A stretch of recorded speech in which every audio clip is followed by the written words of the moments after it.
Eureka! Nous savons déjà que, lorsque la matière est chauffée, ces molécules se déplacent plus rapidement et prennent plus d'espace, et la matière se dilate. Ceci dans les 3 états, solide, liquide et gazeux. Lorsque la matière est refroidie, ces molécules se déplacent plus lentement et prennent moins d'espace. Et le solide, le liquide ou le gaz se contractent. Et maintenant, mesure de la température.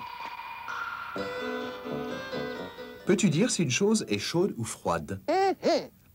Dans ce cas, dans quelle baignoire est-ce que tu vas rentrer? Dans celle-ci, pleine d'eau glacée? Ou dans celle-là, remplie d'eau bouillante? Ou encore dans cette autre, où l'eau n'est ni trop chaude, ni trop froide? Le choix est facile, n'est-ce pas? Eh bien, vas-y, mon vieux, rentre dans celle du milieu. Ça te paraît un peu trop chaud, n'est-ce pas? Essaie donc avec l'autre pied.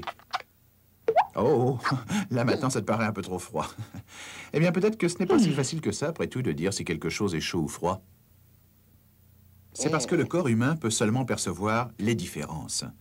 C'est-à-dire déterminer si une chose est chaude ou froide, comparée à une autre chose. Mais même tes pieds ne peuvent s'entendre au sujet de l'eau de la baignoire du milieu. Est-elle chaude ou est-elle froide? Il doit sûrement y avoir un meilleur moyen de mesurer à quel point une chose est chaude, ou comme on dit normalement, de mesurer sa température. Qu'est-ce qu'on sait sur ce qui est chaud?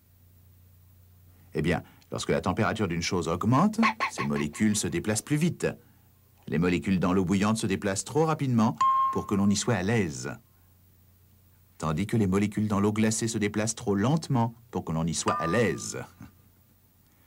Si seulement on pouvait s'assurer que les molécules de l'eau dans la baignoire du centre se déplacent à la bonne vitesse pour le corps humain, tu pourrais tranquillement prendre ton bain.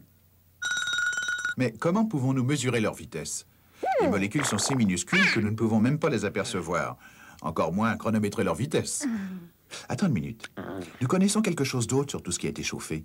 Il ne s'agit pas seulement d'une accélération de molécules, mais il s'agit d'une accélération qui cause la dilatation de la matière. Donc, nous pourrions mesurer la vitesse des molécules indirectement en mesurant l'effet de leur accélération, c'est-à-dire en mesurant la dilatation elle-même. Et c'est exactement cela qu'un savant suédois appelé Anders Celsius a fait en 1742. Il a pris un liquide qui se dilate suffisamment quand il est chauffé, c'est-à-dire le mercure, et il l'a versé dans un petit tube. Puis il a mis le tube dans de l'eau qui était sur le point de geler, et le mercure se contracta jusqu'à ce niveau qu'il décida d'appeler le point de congélation de l'eau, 0 degré Celsius. Ensuite, il a mis le tube dans de l'eau bouillante, et le mercure se dilata jusqu'à ce point-ci. Et il le nomma le point d'ébullition de l'eau, 100 degrés Celsius.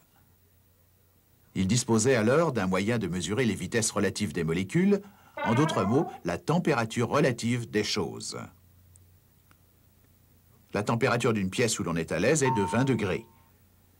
Mais 30 degrés, c'est un peu trop chaud. Et moins 20 degrés, c'est vraiment trop froid. Celsius pouvait même prendre sa propre température. Et il découvrit qu'elle était d'environ 37 degrés, ce qui est, en toute logique, la température idéale de ton bain, puisque c'est aussi la température de ton corps. Tout ce que tu as à faire, c'est d'amener l'eau à 37 degrés, et tu finiras par réussir à le prendre, ton bain. Merci, Anders Celsius, pour ton instrument à mesurer ce qui est chaud ou froid. Mais comment doit-on appeler cet instrument? Eh bien, en grec, on désigne ce qui est chaud par le mot thermos. Donc, on a un thermosmètre, ou thermomètre. Alors, ce bain, est-ce qu'il est à la bonne température maintenant? Oh, peut-être que tu aurais mieux fait de prendre une douche, non?